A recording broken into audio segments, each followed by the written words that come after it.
welcome to Poarch. Hi, welcome to Poarch. Chi, welcome to our home. Ours is a vibrant nation. One that has endured for generations. And will continue to endure for generations to come. When I think of Poarch Beginning, I think about people that struggled and had to work so hard and were forgotten, and the tenacity and the absolute perseverance in the face of these people to survive the incredible odds that were against them.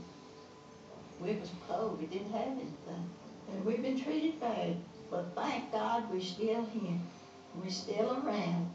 Community cared for each other and nobody had to ask for help, it was there. If you take the pictures where we were to where we are now, it's just an amazing journey. Amazing story to be told.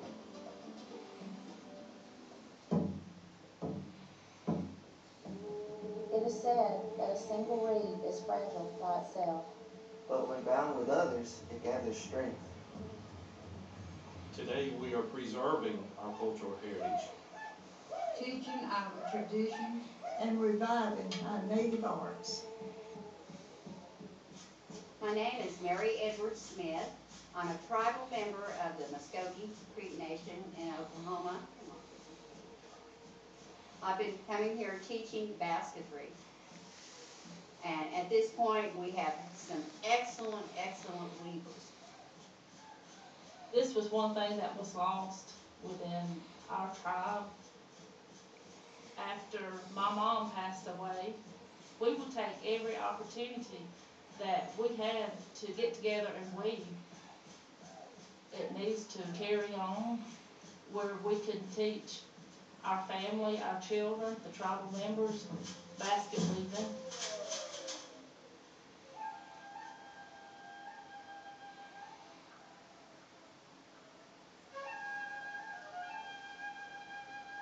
A long time ago, our ancestors came from the west, emerging from the mountains like ants from an anthill.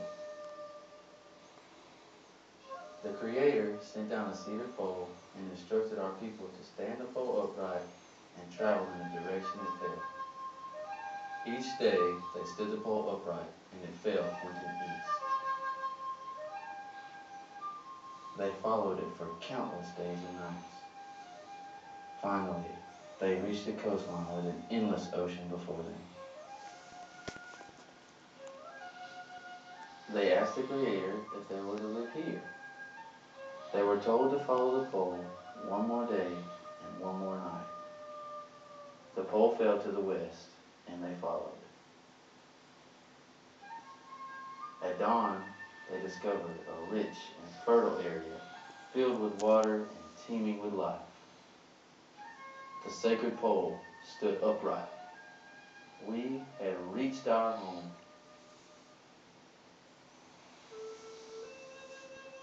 The Creek were agriculturalists, and they lived in towns up and down the rivers.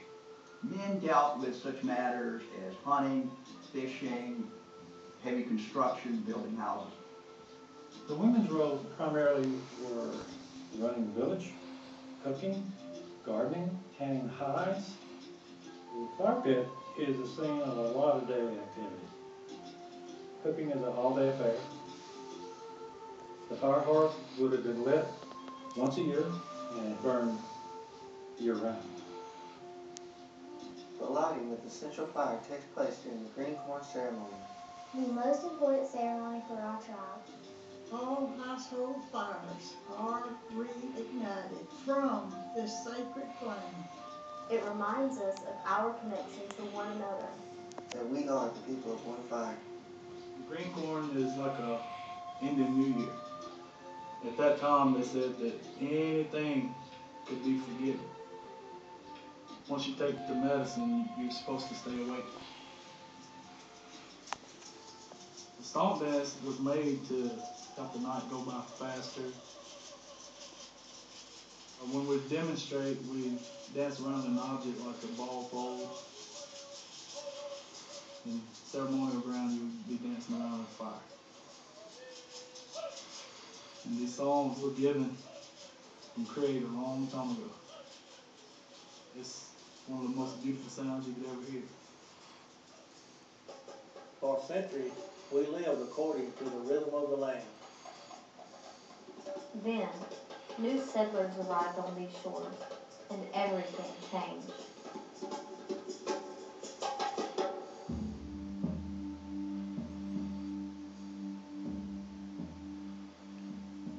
If you look at a map, where do the creeks sit? They sit smack in the center of the southern coastal plain.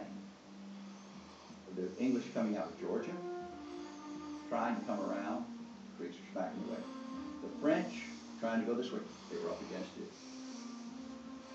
They sat there in this position of power for a century and a half.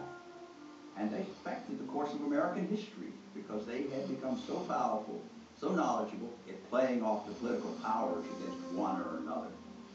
We used their rivalry to our advantage, and our nation grew and prospered. But in the late 1700s, a new power emerged, the United States, and it wanted something we had, land. Our ancestors were divided. With the blessings of the Creek National Council, some Creeks moved to the southwestern corner of their traditional hunting lands to work with this new nation and peacefully settle the region. This settlement became known as the Tinsaw. We were their descendants. In turbulent times, it is hard to live quietly. As American settlers clamored for more and more land, some Creeks began arming themselves for resistance. They became known as the Red Sticks. The large part of the Creek population didn't want to assimilate. And that, of course, led to divisions within towns. Many families were split down the middle by the Red Stick movement. Some ancestors of the Poarch Creek chose to pursue peace, while others sided with the Red Sticks. The conflict came to a head on August the 30th, 1813.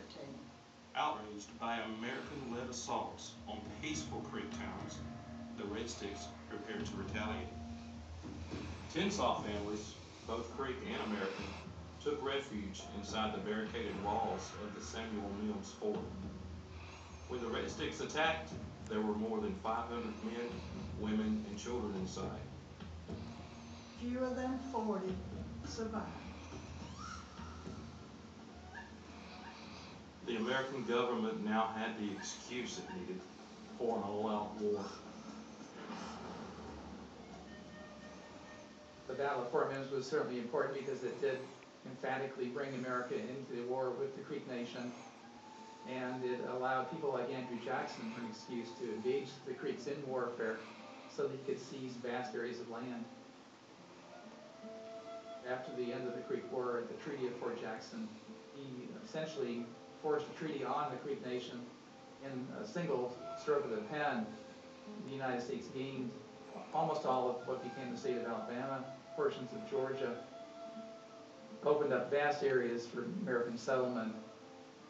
The American government expelled more than 45,000 Native Americans from their homelands in the Southeast.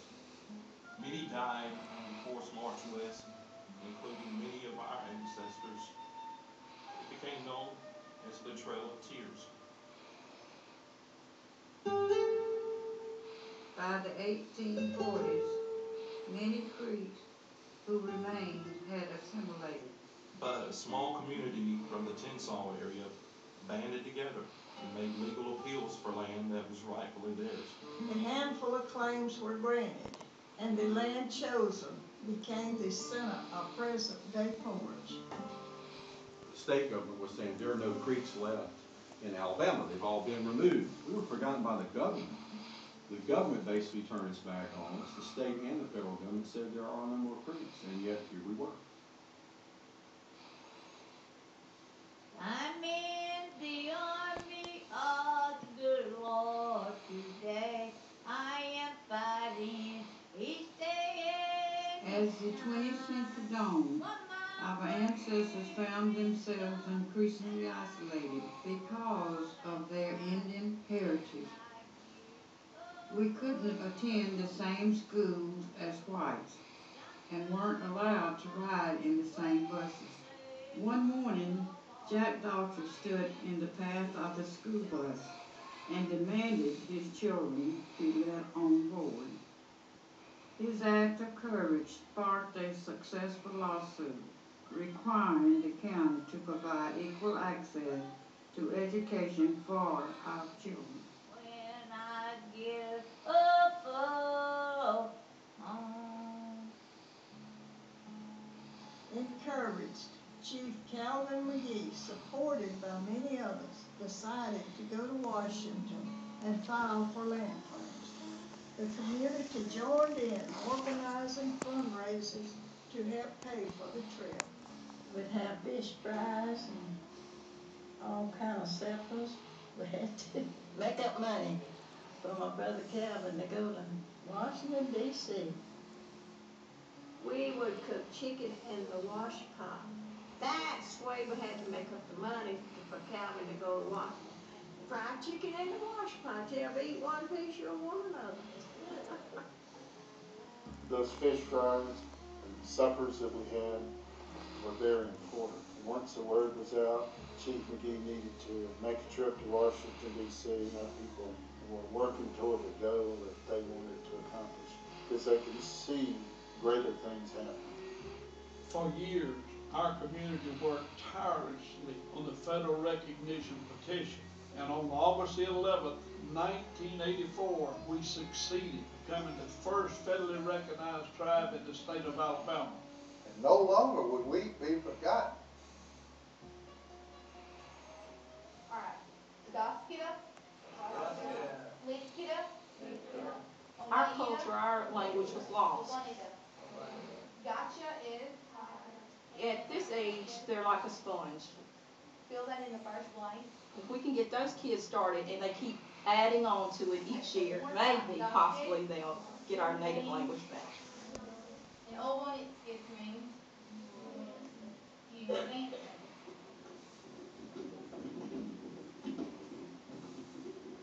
Today, we're doing a skit showing how we make sake. Sake is a Native American dish that was used every day, and it's made out of flint corn, lye, and water. The kids has been working on this for 2 months. We promised them that after everybody learned their parts and got their parts down, we would let them taste the sake.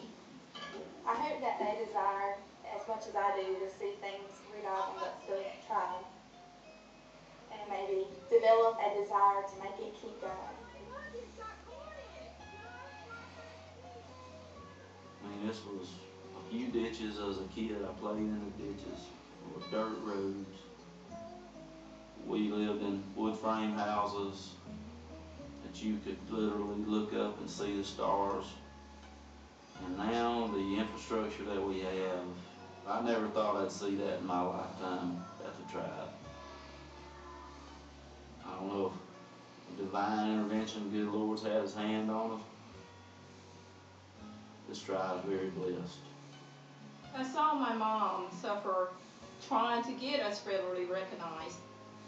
Now we're on the uphill swing, and I wish she had lived to see the results of what she worked so hard for. And I know she's smiling from heaven, saying that we made it.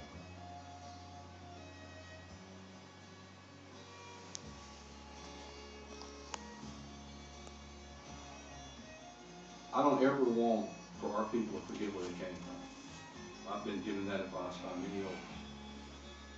My dream would be that our folks could never forget who they are and the price that was paid to bring us where we are today.